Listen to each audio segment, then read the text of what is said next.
भूला हुआ गांव। पूरी कहानी। राहुल एक ट्रैवल फोटोग्राफर था। उसे हमेशा वीरान, रहस्यमयी और खौफनाक जगहों की तस्वीरें खींचने का शौक था। एक दिन लाइब्रेरी के पुराने नक्शों को पलटते हुए उसे एक नाम दिखा, दुर्गापुर गांव। अजीब बात यह थी कि यह गांव किसी भी नए नक्शे पर नहीं था। राहुल ने आस-पास के कस्बों में पूछताछ की, पर किसी ने नाम तक नहीं सुना। केवल एक बूढ़े लाइब्रेरियन ने कांपते स्वर में कहा, बेटा, उस गांव का जिक्र मत करना, वहां कोई नहीं लौटता। राहुल के अंदर डर और जिज्ञासा दोनों बढ़ गए। उसने निश्चय किया कि उसे वहां जरूर जाना है। गांव का सन्नाटा। कैमरा, टॉर्च और सामान लेकर राहुल घने जंगल में उतर गया। रास्ता पुराना और टूटा फूटा था। घंटों चलने के बाद पेड़ों के बीच उसे एक वीरान गांव दिखाई दिया। टूटी झोपड़ियां, जर्जर पत्थर की दीवारें और सूखी बेलों से ढके मकान। पूरे गांव में मौत सा सन्नाटा था। न कोई जानवर, न चिड़ियों की आवाज। पहले ही घर की दीवारों पर उसने काले हाथों के गहरे निशान देखे, ऐसे जैसे लोग बाहर निकलने की कोशिश करते करते मर गए हों।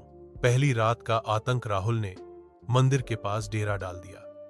आधी रात को अचानक उसे फुसफुसाहटें सुनाई दी, जैसे कोई अजीब भाषा में मंत्र पढ़ रहा हो।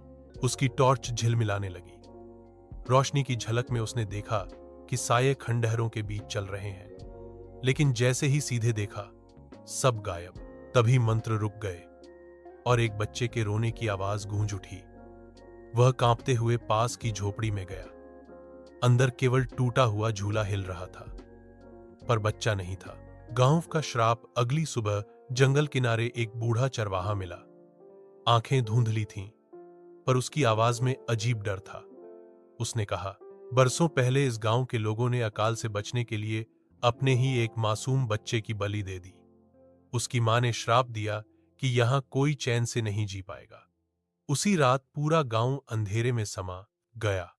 आज भी उनकी आत्माएं यहीं भटकती हैं। जो भी भीतर जाता है कभी लौटता नहीं। राहुल की रूह कांप उठी, पर उसका कैमरा उसे रोक नहीं पाया। उसने ठान लिया कि वह इस श्राप का सबूत दुनिया को दिखाएगा। अंतिम रात गहराते ही अजीब आवाजें फिर आने लगी। इस बार कदमों की आहट भी थी, जैसे पूरा गांव उसके चारों ओर लौट आया हो। झोपड़ियों से काले साए निकलकर उसे घेरने लगे। उनमें से एक औरत की परछाई आगे बढ़ी। उसके हाथ खून से सने थे और आंखें लाल चमक रही थीं। वह फुसफुसाई, तू भी हमारे साथ यहीं रह जाएगा। अचानक राहुल का कैमरा अपने आप क्लिक करने लगा। उसने स्क्रीन पर देखा, फोटो में उसकी शक्ल ही नहीं थी।